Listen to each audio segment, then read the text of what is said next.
ब्रह्मचरणी, मतलब जब सभी आप लोगों से हाथ जोड़ के वंदना करता हूँ।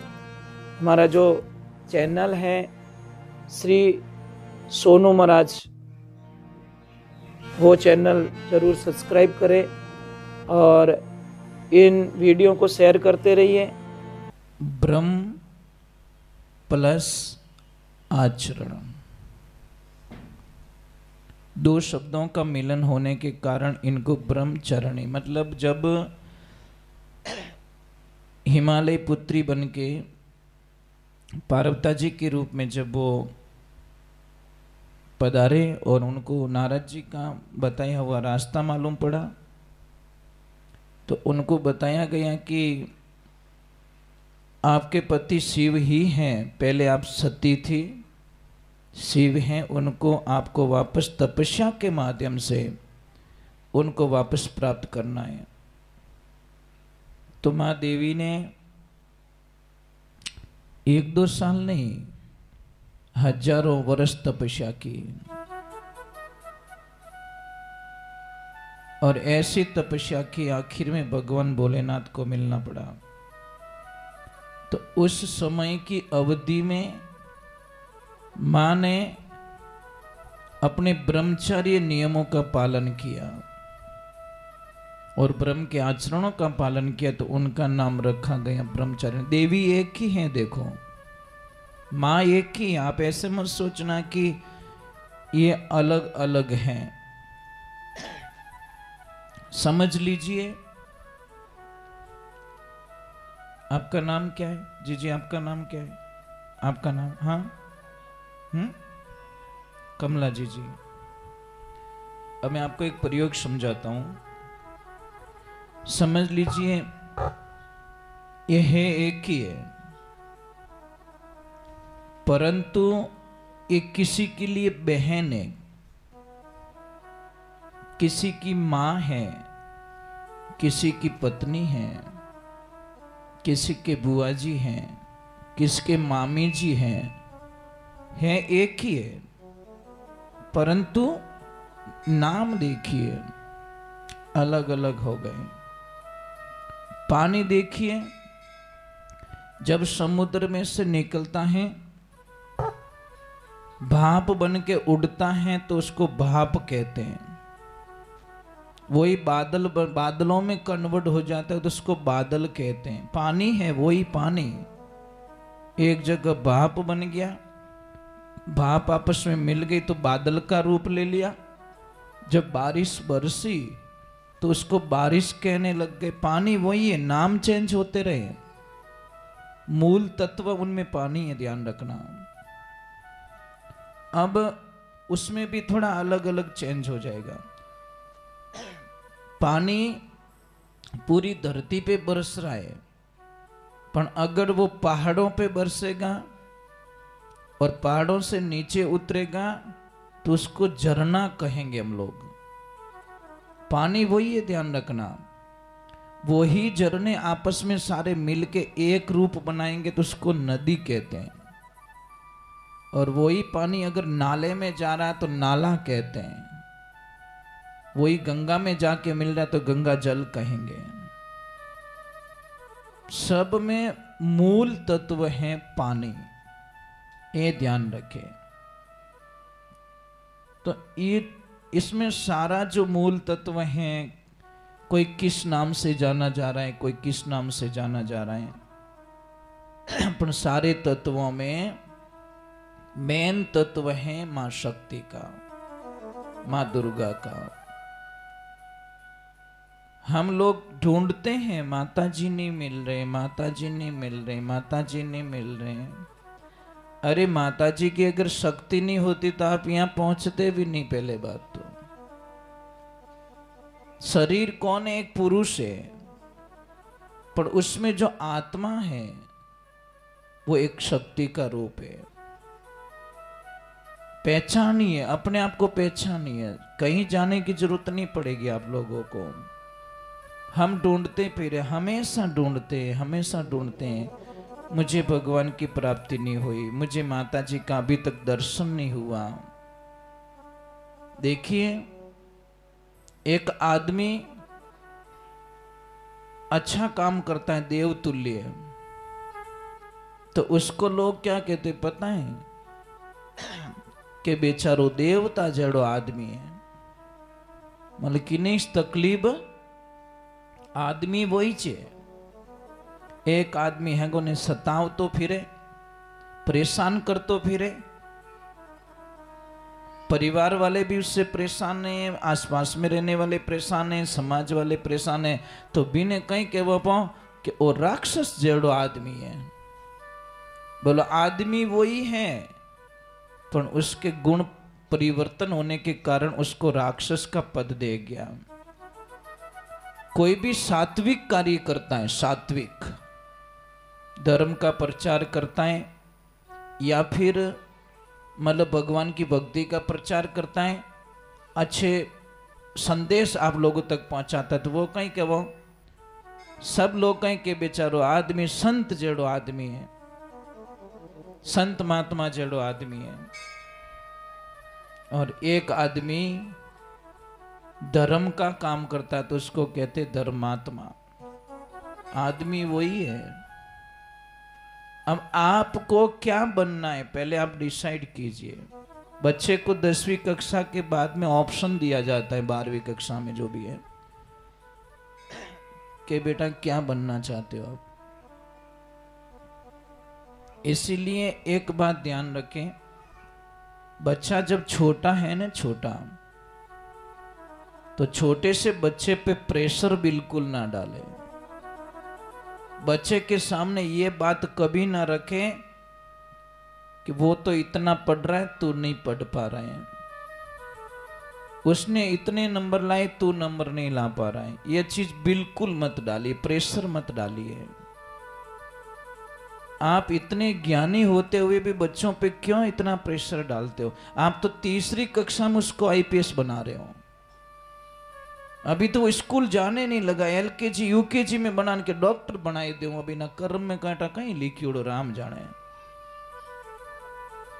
इसीलिए आप ये बात कभी डिसाइड मत करो कि मैं चाहूंगी वो ही बनेगा या मैं चाहूंगा वो ही बनेगा, ये संभव नहीं है। पढ़ानो आपरो फर्ज है, स्कूल भेजनो आपरो फर्ज है, पर कर्मों के विधान को कोई बदल नहीं सकता।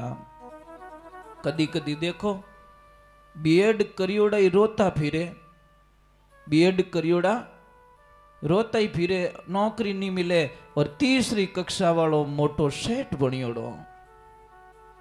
अब बोलो जन बटे पढ़ाई कहीं काम आई? हमको पढ़ाना जरूरी है, हम पढ़ाई के विरुद्ध नहीं है, पर हम विरुद्ध हैं प्रेशर मत डालो। अगर 2 बच्चे हैं तो एक को नीचा मत दिखाइए, ये सबसे बड़ी राड़ शुरू होती है घर में वहां से।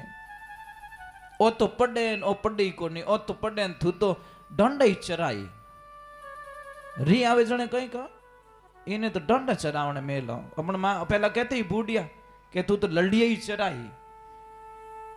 साहब दूसरे की बात छोड़ दी, मेरे पापा मुझे हमेशा डांटते थे, बात बात पे उनको गुस्सा आता और लात गुस्से चालू। इतनी पिटाई की मेरी पढ़ाने के लिए कि तू नहीं पढ़ पा रहा है, तू तेरी जिंदगी में कुछ नहीं कर पाएगा। परंतु सपना कुछ बड़ा था, विजन कुछ बड़ा था। 8वीं क्लास पढ़ा, 9वीं क्लास में स्कूल को छोड़ दिया। कारण यही था कि कुछ व्यवस्थाएं नहीं बैठी, फीस के पैसे नहीं हो पाए, ड्रेस के पैसे नहीं हो पाए, किताब के पैसे नहीं हो पाए, तो मजबूरी में स्कूल को छोड़ना पड़ा। बड़ो दुनिया में सबसे ज्यादा अपने बच्चों पे शंका किसको होती है? अपने पेरेंट्स को। सबसे ज्यादा अविश्वास पेरेंट्स करके थूकी नहीं कर सके, और वही टाबर बहुत बड़ो आदमी बन जावे, बहुत बड़ो। आप कभी कल्पना नहीं करते। स्वामी विवेकानंद जी की जो मां थी, स्वामी विवेकानंद जी से इतनी परेशान हो गई थी, गुरु जी के पास में ले जाके बोले कि हे गुरुदेव, या तो इन्हें टूपो दे दो, उनके पीछे मारे टूपो दे दो, मैं तंग आई की छोरा हूं, मैं परेशान हो चुकी हूं। वो गरगरा ओढ़बा लावे, लड़ाइयां लावे, ओ करे, पर गुरुदेव ने उसको पहचान लिया, उनको पहचान लिया कि कोई महान आत्मा है, एक नॉर्मल आत्मा नहीं है। तो माँ को इतना बोला कि इस बच्चे को मेरे पास छोड़ दो, अरे पूरी दुनिया में देव तुल्य बना के वापस समर्पित कर दूंगा। और वही हुआ। आज स्वामी विवेकानंद जी को पूरा वर्ल्ड जानता है। जिस बच्चे को माँ को 1% विश्वास नहीं था कि वो इनो पेट भी कभी भर सकेला। नेपोलियन बोनापार्ट के पास में बहुत कम सैनिक थे और उसको पता चल गया कि हारना निश्चित है, हारना कंफर्म हो गया, मरना निश्चित हो गया। और हिटलर था ना, हिटलर जिस देश पे आक्रमण करता था उसका एक सिस्टम था, जो जिस नाव से सैनिक आते थे, पता है, नाव से नीचे उतार के उसी नाव को उड़ा देता था।